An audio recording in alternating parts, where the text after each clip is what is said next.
안녕하세요. 백사 목사입니다. 오늘은 11월 4일 월요일 아침입니다. 오늘도 변함없이 하나님의 말씀과 함께 하루를 출발하는 여러분 모두에게 좋으신 하나님의 크신 은총이 종일 함께 하시기를 바랍니다. 오늘 준 하나님의 말씀은 다니엘서 6장 16절부터 28절까지의 말씀인데요. 특별히 오늘은 6장 1절부터 함께 살펴보고자 합니다. 본문의 내용은 느부갓네살 왕의 꿈대로 바벨론 제국은 이제 메대 왕국의 공격을 받아 무너지게 됩니다. 메대 왕 다리오 임금의 공격으로 바벨론 제국이 완전히 붕괴되고 메대 왕 다리오는 정복한 바벨론 제국과 메대 왕국 전체를 120명의 관리를 통하여 분할 통치하게 되는데요. 이 120명의 관리 위에는 3명의 총리를 두게 되고 그 총리를 통하여 보고를 받고 국정을 운영하게 되었습니다. 놀랍게도 다니엘은 그 3명의 총리 중에 한 사람이었습니다. 다니엘은 어떤 사람입니까? 메대 왕국의 관리 출신이 아니었고 메대 왕국이 정복한 바벨론의 총리 출신이었습니다. 더 나아가서 다니엘은 바벨론 제국이 붕괴시켰던 유대 왕국에서 잡혀온 포로 출신의 청년이었습니다. 당시 메대 왕국의 관리들이 볼 때 자신들이 무너뜨린 바벨론 제국에서 잡혀온 사람, 더 나아가서 아주 작은 약소국과 유다 청년 출신, 유다 포로 출신이었던 다니엘이 자신들의 상관이 되고 총리가 되어 자신들을 지배하고 다스리는 것에 대해서 여간 마음이 불편한 게 아니었을 것입니다. 그들은 다니엘에 대한 시기와 질투가 가득하였고 할 수만 있으면 다니엘을 끌어내리고 싶었던 것입니다. 오늘 본문에서는 세상 사람들의 눈에 비친 하나님의 사람 다니엘의 모습을 살펴볼 수 있는데요. 메대 제국의 신하들, 세상의 사람들은 하나님의 사람 다니엘을 어떤 눈으로 보았을까요? 세상 사람들의 눈에 비친 다니엘의 모습은 어떠했는지 먼저 본문 4절을 제가 읽어보겠습니다. 이에 총리들과 고관들이 국사에 대하여 다니엘을 고발할 근거를 찾고자 하였으나 아무 근거, 아무 허물도 찾지 못하였으니 이는 그가 충성되어 아무 그릇됨도 없고 아무 허물도 없음이었더라. 본문에는 이 세상 사람 눈에 비친 다니엘의 모습의 대표적인 것은요, 아무런 잘못이 없다, 아무런 허물이 없다고 말을 합니다. 할 수만 있으면 그들은 유대 출신의 다니엘을 끌어내리고 싶었고 그를 고발할 거를 찾고 싶었지만 아무 허물을 찾을 수 없다고 말합니다. 사랑하는 형제자매 여러분, 세상을 살아가는 그리스도인의 모습은 어떠해야 되겠습니까? 우리는 먼저 이 세상 사람 눈에 비춰도 허물이 될 만한 것이 없는 깨끗하고 정직하고 올바르고 반듯한 삶을 살아야 하는 것입니다. 이 세상 사람들은 어떻게든지 자신과 결이 다른 하나님의 백성을 시기하고 질투하고 끌어내리고자 합니다. 자신과 다른 종류의 삶을 살고 있기 때문에 질투하고 미워합니다. 세상이 미워하는 것입니다. 그러나 그들 눈에 허물이 될 만한 것이 잡히지 않아야 할 것입니다.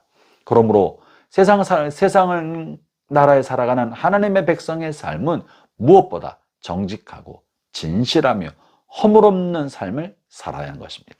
이어 두 번째, 이 메대 고관 대신들이 볼 때 다니엘의 모습의 두 번째는요, 충성됐다는 것입니다. 그들은 할 수만 있으면 포로 잡혀오고 적성국가의 총리 출신이었기 때문에 다니엘이 옛 왕국에 충성하면서 메대 왕에 대해서는 충성하지 않고 충성의 흉내만 내거나 혹은 역모를 꾸미고 있거나 다른 일을 하기를 바랬지만 본문의 다니엘은 충성스러웠다고 말합니다. 사랑하는 형제자매 여러분, 세상을 살아가는 그리스도인의 모습은 어떠해야 합니까? 세상의 질서와 제도와 조직에 충성해야 합니다. 이 세상 질서와 제도와 조직은 하나님의 나라의 것은 아니지만, 그리고 이 세상 나라는 하나님의 나라에 의해 정복되어야 되지만, 그러나 이 세상의 나라와 제도와 조직을 허락하신 분은 하나님이신 것입니다. 모든 권세는 하나님으로부터 나오지 않음이 없다고 말씀하지 않았습니까? 그러므로 일터에서나 사회생활에서나 국가와 정부 관리에 대해서나 정부 지도자들에 대해서나 하나님의 백성들은 충성하고 그들을 잘 믿고 따르고 국가 제도 조직 법률에 관해서 신실한 마음으로 복종할 줄을 알아야 합니다.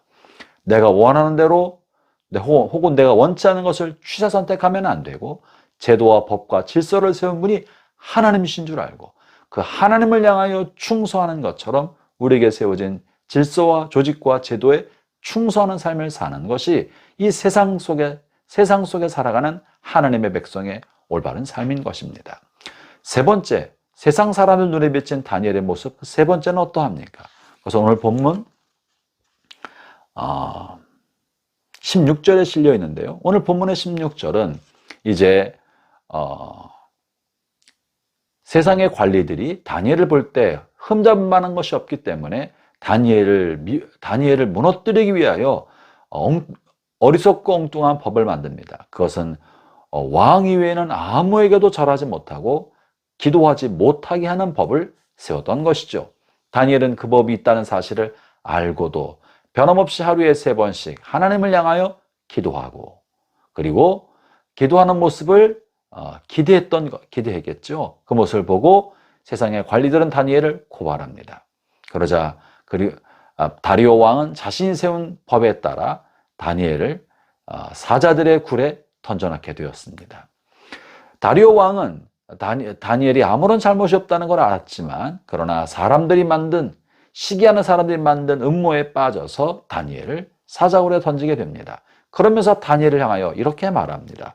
본문 16절인데요.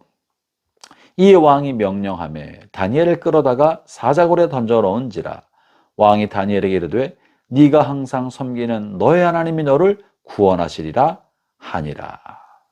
또 아울러 그 다음날 다니엘을 사자굴에 던지고 그 다음날 다니엘이 죽지 않기를 간절히 바라는 마음으로 밤을 새웠던 다리오 왕이 굴 앞에 가서 다니엘을 부릅니다.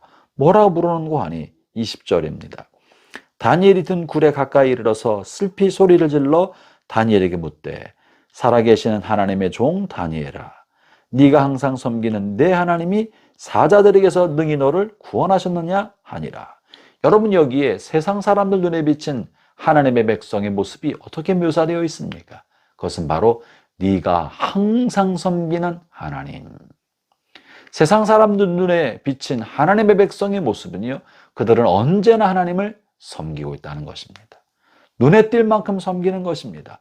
모든 사람이 알아볼 만큼 하나님을 섬기는 것입니다. 사랑하는 형제자매 여러분, 세상 속에 살아가는 우리의 정체성, 우리의 삶의 모습은 어떠해야 합니까? 그것은 세상 모든 사람들이 우리가 누구인 줄 알 만큼 우리는 하나님을 항상 섬겨야 되고 하나님을 섬기는데 부끄러워할 것이 없고 하나님을 섬기는데 주저할 것이 없지 어느 때든지 하나님 섬기는 삶을 살아야 하는 것입니다. 심지어 내가 하나님을 섬기는 모습이 발각되면 죽음에 처하게 된다 할지언정 주저하지 않고 언제 어디서든지 하나님을 섬기는 삶의 모습을 변함없이 유지하고 살아갔다는 것을 보여주고 있습니다. 사랑하는 형제자매 여러분, 여러분의 삶의 모습은 어떻습니까? 일터에서나 사회생활하면서나 친구관계에 있어서 여러분은 언제나 하나님을 섬기는 모습을 보이고 있습니까? 여러분이요, 그것이 우리의 정체성입니다.